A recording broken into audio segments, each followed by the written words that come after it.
Students, आज हम पढ़ते हैं न्यूक्लिक एसिड्स। न्यूक्लिक एसिड्स क्या होते हैं इसके मतलब आज हम देखेंगे।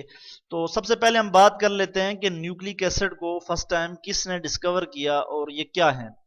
तो फर्स्ट ऑफ ऑल जो है फ्रीडरिक मिशर जो है इसने 1869 में जो है न्यूक्लिक एसिड को डिस्कवर किया। और कैसे कि पस सेल से, इस पस सेल का जो न्यूक्लियाई है उससे एक सब्सटेंस जो है वो आइसोलेट किया, जिसको उसने कहा जी कि ये न्यूक्लिन है। ठीक है, न्यूक्लिन कहा जिसको। और न्यूक्लिन को जब स्टडी किया गया तो उसमें यह पता लगा कि न्यूक्लिन में जो है वो एसिडिक प्रॉपर्टीज हैं और न्यूक्लिन जो है वो एसिडिक प्रॉपर्टीज शो करता है। और इस तरह वहां से जो है न्यूक्लिन जो है उसको न्यूक्लिक एसिड कहा गया कि न्यूक्लिन जो जो फ्रीडरिक मिशर ने जैसे न्यूक्लिन कहा था वो बेसिकली न्यूक्लिक एसिड है। अब न्यूक्लिक एसिड का क्या रोल है ये हम देख लेते हैं। न्यूक्लिक एसिड जो हैं ये, इनका मेन जो रोल है वो ये है कि ये तमाम इंफॉर्मेशन स्टोर करते हैं किससे रिलेटेड, के सेलुलर ग्रोथ से रिलेटेड। ठीक है, सेल्यूलर ग्रोथ से रिलेटेड जितनी भी इंफॉर्मेशन है वो न्यूक्लिक एसिड स्टोर करते हैं। और उसके अलावा रिप्रोडक्शन, ठीक है, यानी रिप्रोडक्शन और सेलुलर ग्रोथ से रिलेटेड जितनी भी इंफॉर्मेशन है वो न्यूक्लिक एसिड स्टोर करते हैं जी। ठीक है, रिप्रोडक्शन कहते हैं यानी जो लिविंग ऑर्गेनिज्म अपने ही जैसे दूसरे लिविंग ऑर्गेनिज्म जब प्रोड्यूस करते हैं तो इस प्रोसेस को रिप्रोडक्शन कहते हैं। तो हम देख लेते हैं कि वो न्यूक्लिक एसिड हैं क्या। तो न्यूक्लिक एसिड में हमारे पास आ जाता है जी डीएनए, नंबर एक डीएनए। उसके बाद हमारे पास आ जाता है जी RNA, DNA and RNA. DNA क्या है जी, डीऑक्सी राइबो न्यूक्लिक एसिड है। इसको मैं यहां लिख लेता हूं, deoxyribonucleic acid, deoxyribonucleic acid. और आरएनए क्या है कि ये राइबो न्यूक्लिक एसिड है। इसको भी हम अभी डिटेल में स्टडी करते हैं कि इनमें फर्क क्या है डीएनए और आरएनए में, राइबो न्यूक्लिक एसिड। तो जो इनमें मेन फर्क है वो ये है कि इसमें ऑक्सीजन, डीऑक्सी यानी ऑक्सीजन नहीं है कार्बन पोजीशन नंबर 2 पे, और इसमें कार्बन पोजीशन नंबर 2 पे हाइड्रोक्साइड ग्रुप मौजूद है। यानी हाइड्रोजन, डीएनए के केस में हाइड्रोजन के साथ ऑक्सीजन मौजूद नहीं है। इसको भी हम डिटेल में देखते हैं, मगर हम देख लेते हैं कि डीएनए और आरएनए क्या है। डीएनए और आरएनए जो हैं ये लार्जर मॉलिक्यूल हैं, बड़े मॉलिक्यूल हैं। ठीक है, और ये इनको हम कह सकते हैं कि ये पॉलीमर हैं। और किस चीज के पॉलीमर हैं इस पे भी हम अभी बात करते हैं। पॉलीमर क्या होता है कि पॉली कहते हैं मैनी, मर कहते हैं यूनिट, यानी मैनी यूनिट। तो यानी स्मॉलर यूनिट कंबाइन हो के लार्जर यूनिट बनाती हैं पॉलीमर। और उन स्मॉलर यूनिट को हम कहते हैं जी मोनोमर, यानी मोनो कहते हैं सिंगल और मर कहते हैं यूनिट।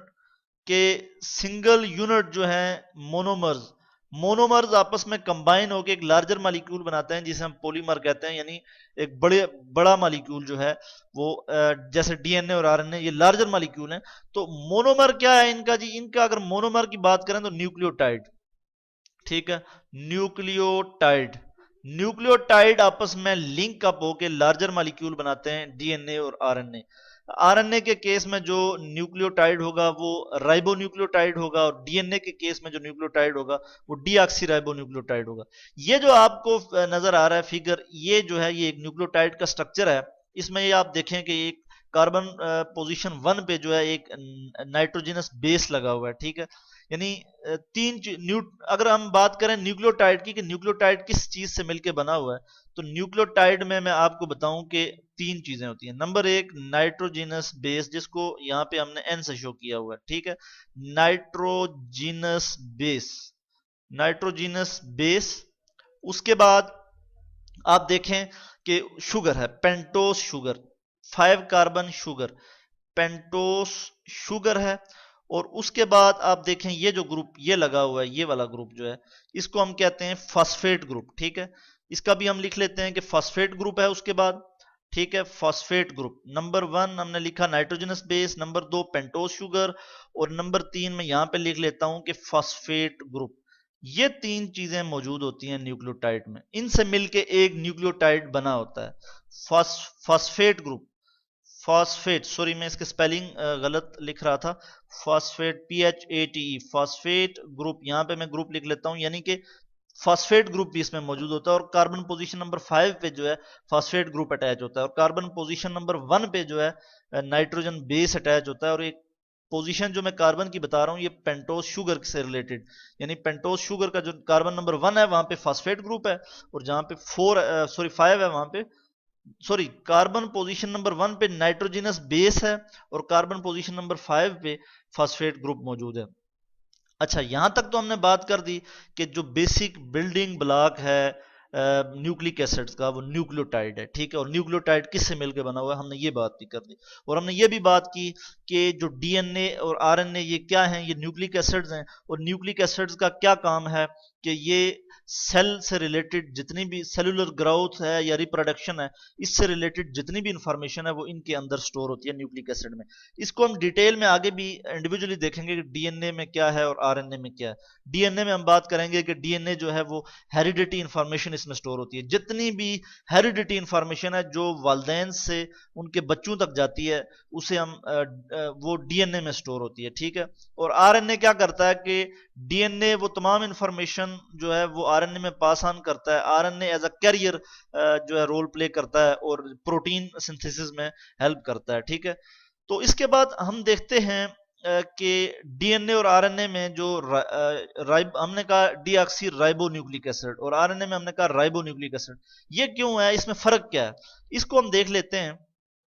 यह आपको नजर आ रहा है कि pentose sugar in RNA and DNA, यानी जो इनमें डिफरेंस है वो सिर्फ पेंटोज शुगर का है। जब आप ये देखेंगे कि deoxy ribose in DNA, DNA में जो डीऑक्सी राइबोज शुगर है, यानी इसमें कार्बन पोजीशन नंबर 2 पे जो है ऑक्सीजन मौजूद नहीं है एच के साथ, ठीक है, no oxygen is bonded to this carbon. जबकि इस केस में आरएनए के केस में पोजीशन नंबर 2 पे ये ऑक्सीजन आपको ये नजर आ रहा है, ठीक है। तो ये जो है ये मेन फर्क है डीएनए में और डीएनए और आरएनए में, जो इन दोनों को आपस से जो है डिफर करता है। यानी ये डीऑक्सी राइबोज शुगर है डीएनए में, और आरएनए में राइबोज शुगर आता है। इसके अलावा हम देख लेते हैं कि न्यूक्लिक एसिड जो होते हैं उनका स्ट्रक्चर भी देखेंगे, मगर नाइट्रोजिनस बेसिस को हम पहले देख लेते हैं। ये आपके पास बेसिस आ जाती हैं जो कार्बन पोजीशन नंबर 1 पे अटैच होती हैं, शुगर जो है उसके कार्बन पोजीशन नंबर 1 पे अटैच होती हैं। हमारे पास पायरामिडीन्स है, यानी इसमें सिंगल रिंग नाइट्रोजन बेस है। इसमें आप देख लें कि साइटोसिन है single ring, thymine single ring, uracil single ring है इसमें, जबकि प्यूरिन ये डबल रिंग बेसिस हैं। इसमें हमारे पास एडेनिन और ग्वानिन है। अच्छा, यह लिखा हुआ है कि जो साइटोसिन है ये डीएनए और आरएनए में है, थाइमीन जो है वो सिर्फ डीएनए में है, और यूरेसिल जो है वो सिर्फ आरएनए में है। यानी डीएनए के केस में थाइमीन है और आरएनए के केस में यूरेसिल, ये भी एक डिफरेंस है डीएनए और आरएनए में, ठीक है। और ग्वानिन और एडेनिन और ग्वानिन ये दोनों में मौजूद होंगे। तो जब एक पेंटोज शुगर के साथ कोई भी नाइट्रोजनस बेस लगता है और साथ फास्फेट ग्रुप होता है, तो उसका जो न्यूक्लियोटाइड है वो ये आप देख रहे हैं। इसमें जो नाइट्रोजनस बेस लगा हुआ है यहाँ पे, इसको आप देख लें, ये एडेनिन है, ठीक है, एडेनिन है, और एक फास्फेट लगा हुआ है यानी एडेनिन मोनोफास्फेट, इसको हम एएमपी भी कहते हैं, ठीक है।